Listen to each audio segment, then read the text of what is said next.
Assalamualaikum warahmatullahi wabarakatuh. Di sini saya Laurian Sepchenko dengan NIM C1C023051.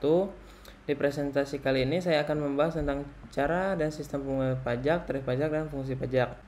Pembahasan materi yang saya akan jelaskan di sini ada 3, yaitu sistem pemungutan pajak, tarif pajak, dan fungsi pajak. Baiklah, tanpa berlama-lama lagi, masuk saja ke pembahasan materi yang pertama, yaitu sistem pemungutan pajak.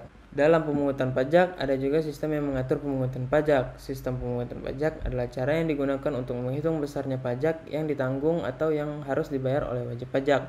Sistem ini menjadi metode untuk mengelola utang pajak yang bersangkutan agar bisa sampai ke pemerintah.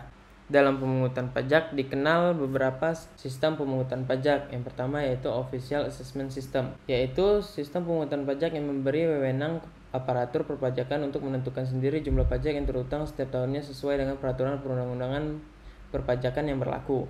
Dalam sistem ini, inisiatif serta kegiatan menghitung dan memungut pajak sepenuhnya berada di tangan aparatur perpajakan. Dengan demikian, berhasil atau tidaknya pelaksana pemungutan pajak tergantung pada aparatur perpajakan. Yang kedua yaitu Self-Assessment System, yaitu sistem pemungutan pajak yang memberi wewenang wajib pajak dalam menentukan sendiri jumlah pajak yang terutang setiap tahunnya sesuai dengan perundang-undangan perpajakan yang berlaku. Dalam sistem ini, inisiatif serta kegiatan menghitung dan memungut pajak sepenuhnya berada di tangan wajib pajak. Wajib pajak dianggap mampu menghitung, memahami undang-undang perpajakan yang berlaku, mempunyai kejujuran tinggi, dan menyadari arti akan pentingnya membayar pajak. Oleh karena itu, wajib pajak diberi kepercayaan untuk menghitung sendiri pajak yang terutang, memperhitungkan sendiri pajak yang terutang, membayar sendiri jumlah pajak yang terutang, melaporkan sendiri jumlah pajak yang terutang, dan mempertanggungjawabkan pajak yang terutang.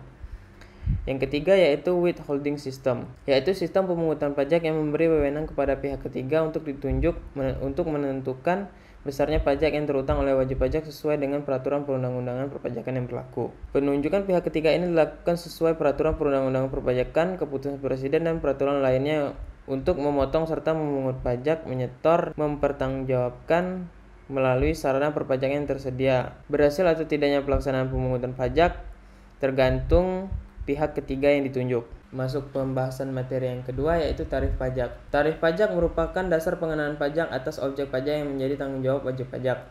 Besarnya tarif pajak berupa persentase yang sudah ditentukan oleh pemerintah. Ada beberapa jenis tarif pajak. Yang pertama yaitu tarif tetap. Tarif tetap adalah tarif berupa jumlah atau angka tetap berapapun besar dasar pengenaan pajak. Di Indonesia, tarif pajak tetap ditetapkan pada bea materai. Bea materai juga dikenakan atas dokumen-dokumen atau surat perjanjian tertentu yang ditetapkan dalam peraturan tentang bea materai. Yang kedua yaitu tarif proporsional. Tarif proporsional adalah tarif berupa persentase tertentu yang sifatnya tetap terhadap berapapun dasar pengenaan pajaknya. Makin pajak dasar pengenaan pajak, makin besar pula pajak yang terutang dengan kenaikan secara proporsional atau sebanding. Yang ketiga yaitu tarif degresif. Tarif berupa persentase tertentu yang makin menurun dengan makin meningkatnya dasar pengenaan pajak. Yang keempat yaitu tarif progresif.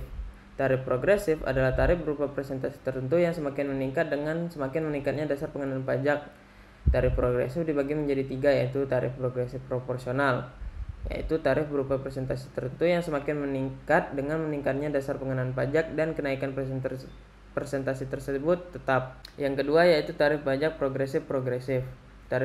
Yaitu tarif berupa persentase tertentu yang makin meningkat dengan meningkatnya dasar pengenaan pajak dan kenaikan persentase tersebut juga makin meningkat. Yang ketiga yaitu tarif progresif degresif, yaitu tarif berupa persentase tertentu yang makin meningkat dengan meningkatnya dasar pengenaan pajak tetapi kenaikan persentase tersebut makin menurun. Masuk materi yang ketiga yaitu fungsi pajak. Ada 2 fungsi utama pajak, yaitu sebagai sumber keuangan negara dan sebagai pengatur. Yang pertama yaitu sebagai sumber keuangan negara. Pajak merupakan salah satu sumber penerimaan pemerintah untuk membiayai pengeluaran baik rutin maupun pengembangan. Sebagai sumber keuangan negara, pemerintah berupaya memasukkan uang sebanyak-banyaknya ke kas negara. Upaya tersebut ditempuh dengan cara ekstensifikasi dan intensifikasi pemungutan pajak melalui penyempurnaan peraturan berbagai jenis pajak seperti PPh, PPN, PPNBM, dan PBB, serta pajak lainnya. Yang kedua yaitu sebagai pengatur. Pajak sebagai alat untuk mengatur atau melaksanakan kebijakan pemerintah dalam bidang sosial dan ekonomi, serta mencapai tujuan-tujuan tertentu di luar bidang keuangan. Berikut contoh penerapan pajak sebagai fungsi pengatur, yaitu yang pertama yaitu PPNBM dikenakan pajak saat terjadi transaksi jual beli barang yang tergolong mewah. Yang kedua, tarif pajak progresif dikenakan atas pajak penghasilan. Yang ketiga, tarif pajak ekspor sebesar 0%. Yang keempat, PPh dikenakan atas penyerahan barang hasil industri tertentu. Yang kelima, pengenaan pajak 1% bersifat final untuk kegiatan usaha dan batasan peredaran usaha tertentu. Dan yang keenam, yaitu pemberlakuan tax holiday. Sekian materi yang bisa saya sampaikan, lebih kurangnya saya mohon maaf. Saya akhiri, wassalamualaikum warahmatullahi wabarakatuh.